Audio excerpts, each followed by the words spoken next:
So now we have the researchers, and they're winding up quite the storm because Trump is threatening their research funding. And I can understand why, because it's hard to get research funding.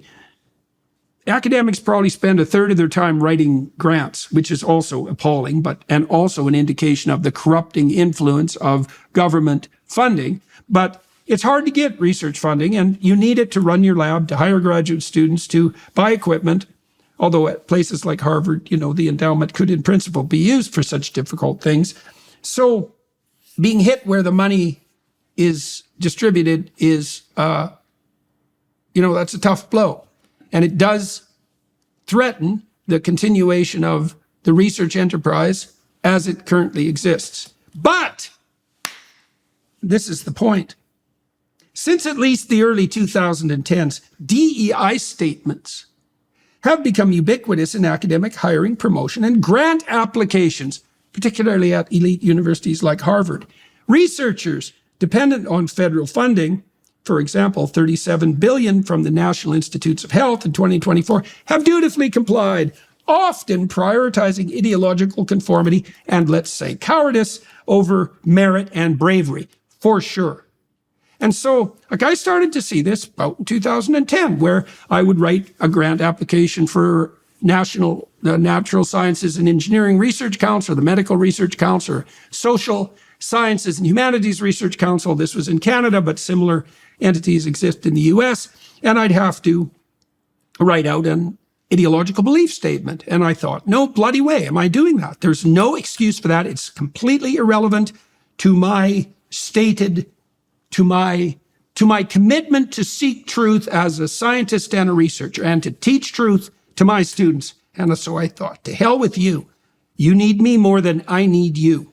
Now, did that spread? No. The researchers, pretty much to a man and woman, rolled over and let the progressives have their way with them. And there's no excuse for this, and there's no whining about this now. You made your goddamn bed. It's time to lie in it. So, let's document some of that. Early 2010s, DEI statements emerged as optional components in faculty hiring at universities like UC Berkeley, surprise, surprise, spreading to Ivy League schools by 2015. By 2018, remember they started out as optional, right?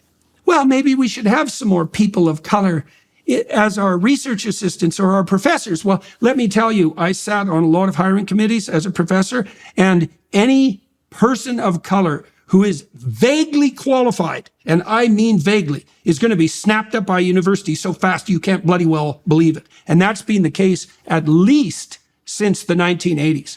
And so if universities have been unable to flesh out their quota of racial, sexual identity, and gender proportions, it's because qualified people in those categories simply do not exist.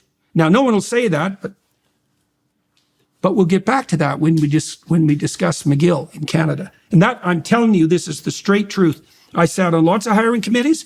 If there was anyone who vaguely smacked of minority status in any possible manner, and they were even remotely qualified, they were prioritized over every other candidate. And that goes back all the way to the 1990s, at least. Probably before that.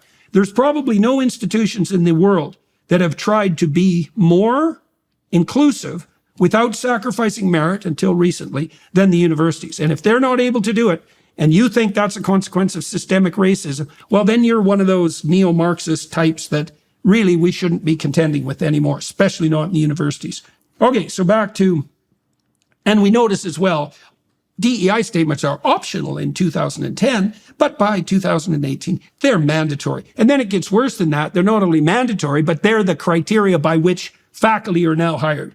And so we'll get to that, especially in the Faculty of Arts and Sciences and medical schools. So you remember that, by the way, all you people, when you go see a newly graduated doctor, you have no bloody idea if they were selected for merit or on some other basis, and you have no idea if the program that they were trained in, even at an august institution, evaluated them without prejudice for their merit. So you remember that when you put your sick kid in their hands. I would be very careful about that if I was you. In fact, I am. Post-2020, following George Floyd's death, DEI requirements intensified. It isn't exactly obvious to me that the events surrounding George Floyd were of sufficient historical importance, all things considered, so that the world's greatest universities should have reconstituted their promotion, hiring, selection, and publishing criteria. But that is what they did, instead of having like an iota of courage. Harvard FAS, Faculty of Arts and Sciences, mandated DEI statements for all tenure-track hires, evaluating candidates' commitment to diversity alongside scholarship. Well, alongside or prior? We'll get to that too. Grant applications to NIH and NSF increasingly required DEI plans, with 80% of major research universities adopting similar mandates by 2023. Okay, so understand that. So now you have to hire on the basis of race and sex and gender and sexual identity, and you have to promote and you have to publish on those bases. Okay, and so, well, what does that mean?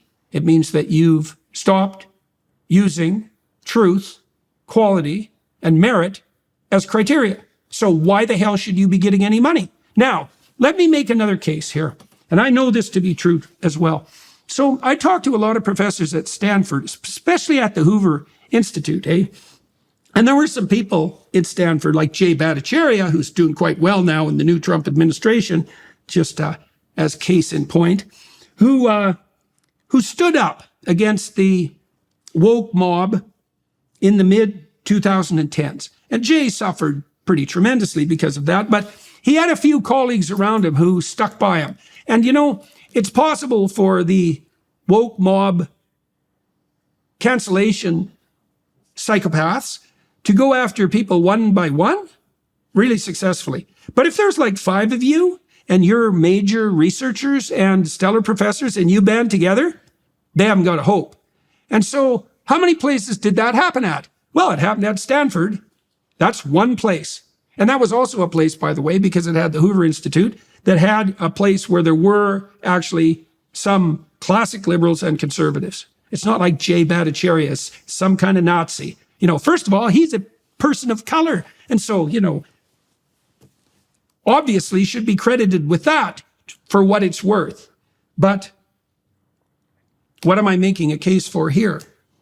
If 5 of my colleagues with my kind of research background or better had stood together at 3 universities and told the DEI mob to go to hell, none of this would have happened. And that didn't happen. And that's a illustration of a depth of cowardice that's so profound that it still shocks me. And those of you listening and watching should have no sympathy whatsoever for what the people that you support involuntarily, essentially, with your tax dollars, did with the responsibility that had been vouchsafed to them, for example, with their tax-exempt status. And they bloody well know it too. Harvard, Columbia, the major league universities, they're running scared because they know they put their foot into it, and their foot in it. And they did. They deserve whatever's coming to them.